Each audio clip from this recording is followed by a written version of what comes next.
كسلانة ومش قادرة تعملي حاجة، اتفرجي على الفيديو ده وانت هتقومي. ده فيديو تحدي للكسل، تحدي للكسل. الفيديو ده زي ما انتوا شايفين كده طلعت عيني والحمد لله، وتعبت بس الحمد لله والفضل ربنا.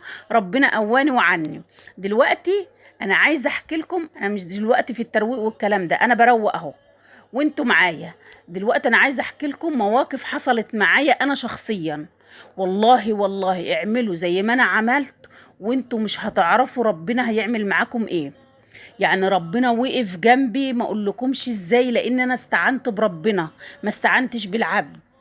انا بقيت اقول يا رب، وربنا وقف جنبي. حصل لي موقفين في شهر واحد، والله والله موقفين حصلوا لي في شهر واحد، وربنا اللي كان عالم بيا. ودموعي دي ما كانتش بتنشف من على خدي، عشان ما حد يعلم بيا الا الله، والشكوى لغير الله مذله. المهم بقى انا هقول لكم اللي حصل لي. انا كنت مشغله الغساله والغساله شغاله عادي، استنى ان هي تصرف ميه ما بتصرفش. طب اعمل ايه يا ربي؟ بقيت اخد الميه انشلها بالجيركن وادلقها. فالمهم انا مش عارفه اعمل ايه، بقيت اعصر الهدوم وانشرها، هي تشتغل عادي بس ما بتصرفش ميه. المهم نضفنا الخرطوم ونضفناها من ورا ومن قدام وخليتها مية مية، ما فيهاش اي حاجه. اتصلنا بالشركه قالوا ايه صورها لنا فيديو، بقيت اصورها لهم فيديو ووريها لهم والكلام ده كله، وشافوها فيديو. قالت لي لا ما فيهاش حاجه، خلاص احنا هنبعتوا لك المندوب. قلت لها ماشي. قالت لي بس المندوب، هي طلعت من الضمان الغساله، ممكن المندوب دلوقتي معاكي من 1700، يعني لا يا ربي، من 380 لحد 1380 ممكن تكلف. فبصراحة ربنا انا قلت لها ايه ماشي. قالت لي عايزاه امتى حضرتك؟ قلت لها النهارده. انا ما اعرفش انا قلت لها كده ازاي، والله والله وانا قلت لها كده وانا ما معيش ولا جنيه، والله ما بكذب عليكم وربنا شاهد عليا. قعدت كده قلت ايه اللي انا عملته ده يا ربي، وانا عملت في نفسي كده ليه؟ ايه اللي انا عملته ده؟ المهم ايه، راحت دموعي نزلت وقعدت اعيط واقول يا رب استرها معايا، يا رب تكون حملة خفيفة، يا رب ما يكون فيها حاجة تقيلة، يا رب انت اللي عالم بيا، يا رب انا ماليش غيرك. والله والله زي ما بقول لكم كده، وابص الاقي المندوب جه. يطلع مين بقى المندوب ده؟ يطلع صاحب ابني. يعني ايه؟ كان مع ابني، يعني ايه عارفه كده معرفة، طلع معرفة، معرفة لابني. المهم جه ودخل وبص على الغسالة، طبعا سوء استعمال مننا، ابني كان رامي فيها مسمار، طلع المسمار منها، والباب بتاعها كان بيعلق ظبطه. كام يا حبيبي؟ قال لي ولا حاجة يا خالتي. يا ابني يهديك يرضيك أبدا، قسما بالله ما رضي ياخد ولا جنيه. ليه؟ عشان أنا قعدت اشتكيت ظروفي لربنا، ما اشتكيتهاش للعبد، اشتكيت ظروفي لربنا. والله والله زي ما أنا بقول لكم كده، نزل من هنا وأنا دموع على خدي. قلت يا رب انت جميل قوي، يا رب انت جميل قوي، يا رب فعلا انت اللي عالم بعبادك. وانا ما اشتكيتش لحد ولا حد يعرف حاجة. الموقف التاني دي حصلت في اول الشهر، في اول الشهر بتاع 9. الموقف التاني بقى حصل اخر الشهر بتاع 9، اللي هي ايه؟ التلاجة. تلاجة ابص الاقي اللي فيها كله ساح، والتلاجة فاصلة ومفيش اي حاجة خالص. الله، تلاجة مالها؟ المهم لقيت مفيش ولا في برودة ولا اي حاجة. طلعت اللي فيها كله رميته في الفريزر، والتلاجة من تحت كله رميته. وقعدت كده ابص لها ونضفتها وغسلتها، وهتشوفوها دلوقتي معاكم بعد ما الدنيا اتظبطت يعني. المهم ايه، يا رب يا رب انا مش عارفه اعمل ايه يا ربي، يا رب طب انا اعمل ايه دلوقتي؟ المهم ايه، راحت كلمت جوزي وقلت له التلاجة 1 2 3. قال لي طب انا اعمل ايه دلوقتي؟ انا ما معيش ولا مليم دلوقتي، جايه في وقت مش هو، وقت مدارس بقى ودروس وزي ما انتوا فاهمين بقى، جايه في وقت مش بتاعها. المهم قلت له طب هنعمله ايه؟ المهم رن ايه على الشركه، بصراحه ربنا برضو طلعت من الضمان، والله العظيم كانت طلعت من الضمان. رن على الشركه، رن عليها النهارده، المندوب جه تاني يوم. المندوب جه، فانا بقيت اقول يا رب، والله والله ما كان معايا ولا جنيه برضه. بقيت اقول يا رب تكون حملتها خفيفه، يا رب انت اللي عالم بيا، ودموعي نازله.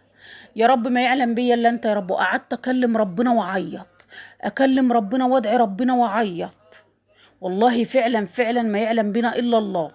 المهم جه المندوب ودخل، سلام عليكم. عليكم السلام. بص عليها، المهم لقى مش عارفه ايه في الموتور من ورا كده، حاجه مش عارفه اسمها ايه كده. المهم ايه ان هي حاجه في الموتور ايه من ورا كده. المهم شال دي وركب دي فصلت التلاجة كلها. راح شايل دي وراح مركب دي وراح مظبط الدنيا.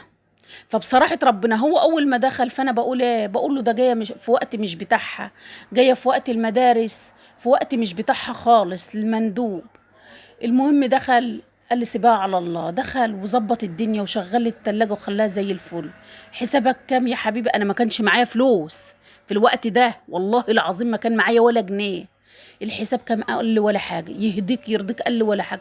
قلت كرمك يا رب، كرمك يا رب. الحمد لله فعلا انت اللي عالم بيا يا رب، انت اللي عالم بيا يا رب. الحمد لله يا رب، اللهم لك الحمد والشكر، اللهم لك الحمد والشكر. بقيت احمد ربنا واشكر فضله، والله العظيم زي ما بقول لكم كده.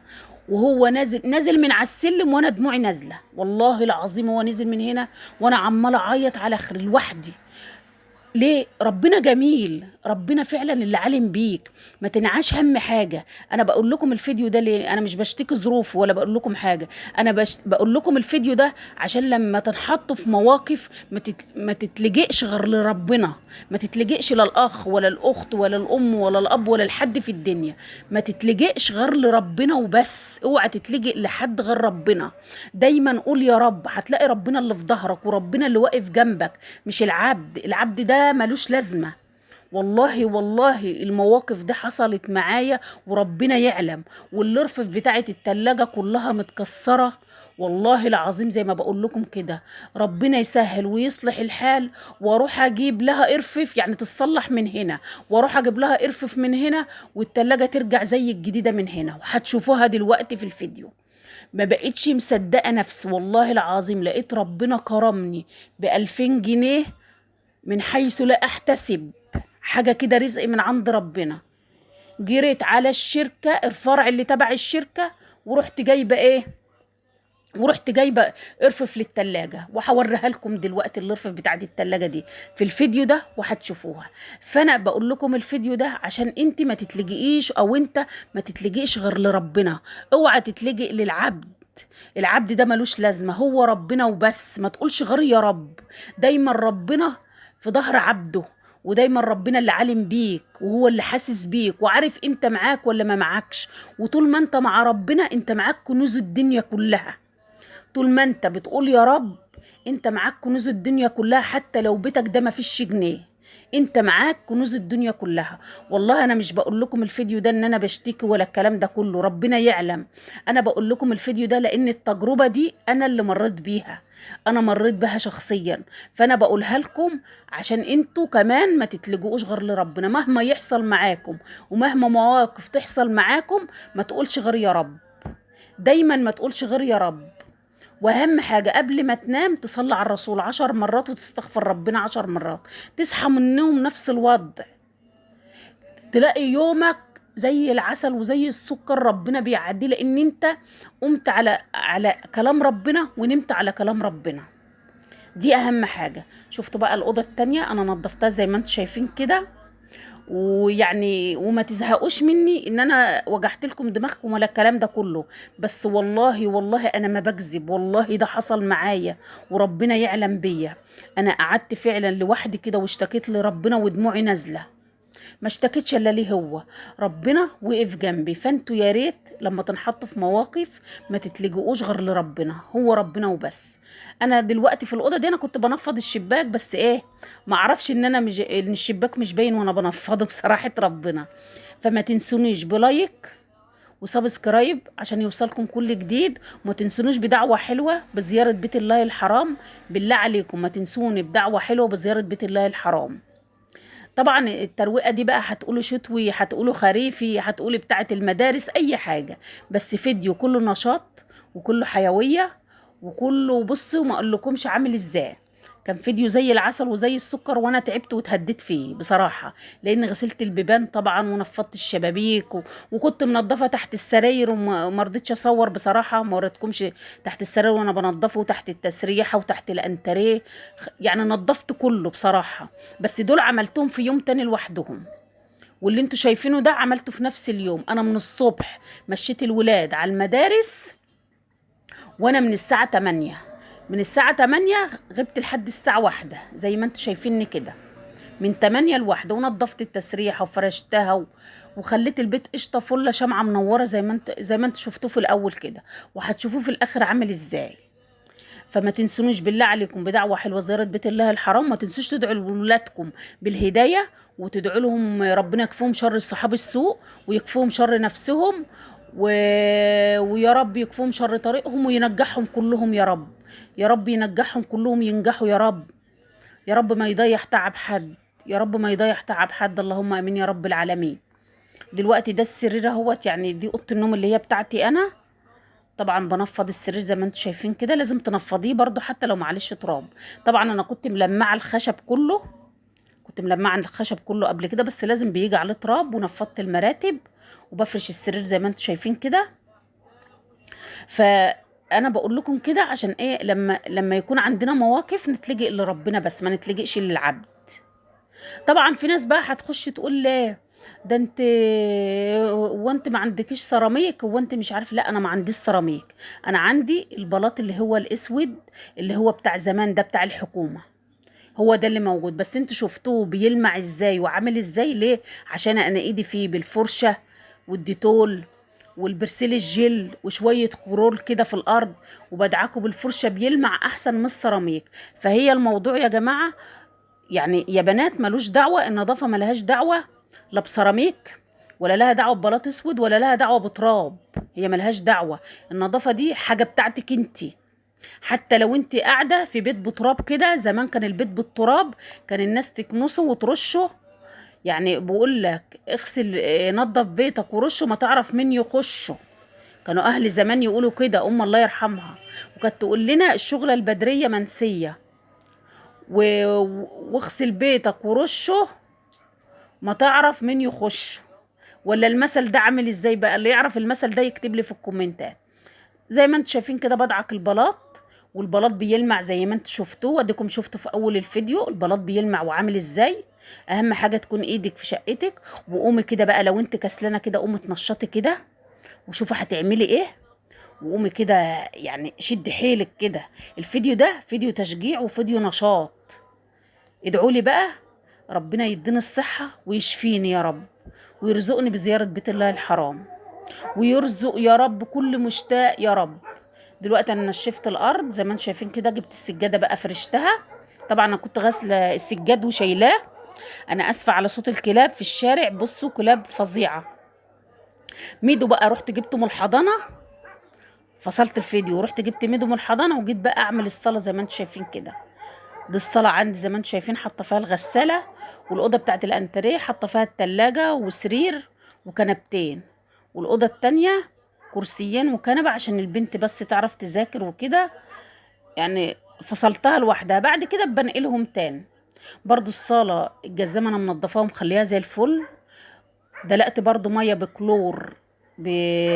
بكلور بصابون بديتول في الأرض، وبدعكها زي ما انتم شايفين كده، وبشدها بقى بالمساحة، لان الميه كانت كتير فعايزه المساحه. بعد كده بنشف بالفوطه. فبصوا انتوا شايفين البلاط بيلمع ازاي، عشان انت ايدك فيه على طول، عشان بتتعاملي معاه معامله البلاط الابيض السيراميك، مش بتهمليه. ما ب... مش بلاط اسود يلا مش عارف ايه، لا، ملهاش دعوه. النظافه ملهاش دعوه. طبعا كنت مزعفه الحيطان وماسكه الستاير غسلاها وركبتها. بصوا بنشف بالفوطه، بفرش الفوطه في الارض كده وبرجلي وبنشف.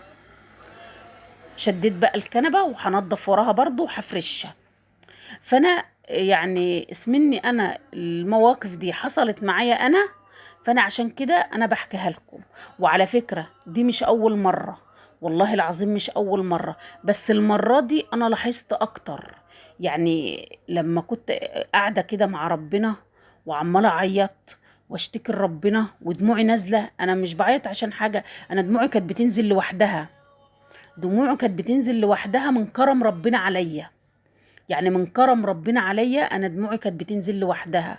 يعني بقيت اقول يا رب انت جميل قوي، يا رب انت جميل قوي، يا رب انت جميل يا قوي، يا رب انت اللي حاسس بيا فعلا. فعلا انت اللي بتحس بعبادك، فعلا انت اللي تحس بالعبد ده ان هو كده معاه او ما معاش، ظروفه حلوه ظروفه وحشه، يعني الحمد لله والفضل ربنا. الحمد لله، اوعي تتلجوا لحد غير ربنا، دايما ما تقوليش غير يا رب. بصوا بقى الشقه كلها اهي، خليتها فل شمعه منوره. لميت كل بقى اللي انا لميته من على السراير، حطيته في الغساله زي ما انتم شايفين كده. هي دي الغساله اللي كانت بايظه وكان الباب بتاعها، الحمد لله والفضل ربنا. خلصت وخلصت الحمد لله. ادي الرفف المكسره هي بتاعت التلاجة، بقى لها 4 سنين مكسره الرفف دي. وادي الرفف الجديده زي ما انتم شايفين كده اهي اللي تحت، دي الرفف الجديده. وادي الرف بتاع الباب برضو كان مكسور،